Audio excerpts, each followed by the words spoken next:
Chino! Kimchi Chino! 오빠.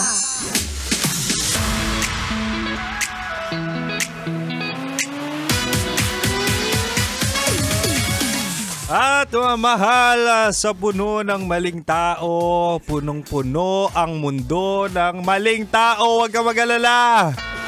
Andito si Kim Chino nagbabalik para tratuhin ka ng tama.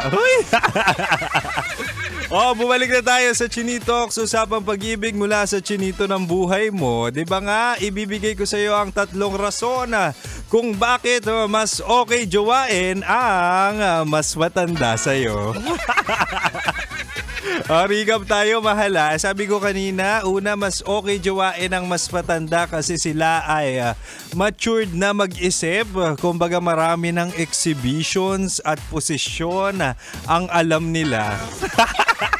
Hindi, alam na nila kung paano resolbahan ang mga problema. Kumbaga kalmado na ang magiging relasyon nyo. At ang pangalawa, sabi ko kanina, mas okay jowain ang mas matanda sa'yo kasi sila ay may clear priorities na. Usually, alam na nila kung ano yung gusto nila, buhay, career o future plans man yan. Madali nang pag-usapan ang kasal at long-term goals. Ito na mahala. Ang pangatlo naman, mas okay jowain ang mas matanda sa'yo kasi sila ay maalaga at responsable. So kumbaga, ito yung hinog na hinog na. Hinog na yan sa buhay. Hindi na yan yung katulad ng jowa mo ngayon na talaga nga namang nag-e-explore pa at kahit kayo talaga nga namang may tinitikman pa. Hindi mahala, ito totoo. Maalaga yan at talaga nga namang malambing na kung saan tatratuhin ka na talagang ikaw lang talaga. Maalaga rin yan emotionally at practical na rin, mahal. Alam na yung definition ng kahalagahan ng communication sa pag-ibig. Kumbaga, partner na yan, hindi lang pang-jowa. Kasi minsan, mahal, no, sila yung mga may edad sa'yo, sila pa yung yung willing magparaya at willing mag-adjust. Hindi katulad ng mga batang jowa mo ngayon o katulad ng jowa mo ngayon, di ba, nagpapataasan pa kayo ng ihi.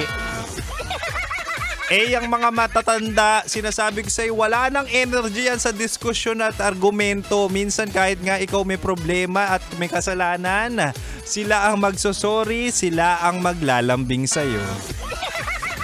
O ano, mahal, ayaw mo pa rin bang jumowa ng mas matanda sa'yo? Kasi 3 dahilan na yan para sa'yo na tong mga sinasabi ko, oo.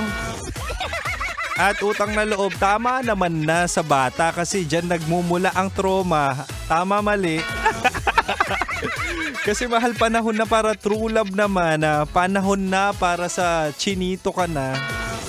Kasi sa chinito mo mahahanap ang true love. Sinasabi ko sa'yo, kay Kim Chino mo mahahanap ang true love. Anyway, mahal. Oras na naman para ako'y magpaalam at sana naliwanagan ka sa Chinitox natin tonight na mas okay jumowa ng may edad na. At syempre, mahal, makakasama pa rin naman ako hanggang bukas. Bukas 69 tayo, di ba nga, 6 to 9 p.m. At ako ang spicy opa mo sa radyo na kapag natikman mo, hahanap-hanapin mo. Walang iba, mahal. Ako to si DJ Kim Chino. At mahal, susunod na po ang Basa Princess ng 90.7 Love Radio Manila. Walang iba kundi si Rocky Terra sa kanyang programang Rocky's Secret Files with andyan na yung bago namin. Meron kaming bagong DJ na talaga nga namang matigas at dako. Dako ang puso. Oo, malaki ang puso, talaga nga namang mapagmahal. Kaya naman, abangan nyo siya. Abangan nyo sila ni Rocky. Manatiling nakatutok dito lang sa 90.7 Love Radio. Kailangan pa bang i-memorize yan? Basic.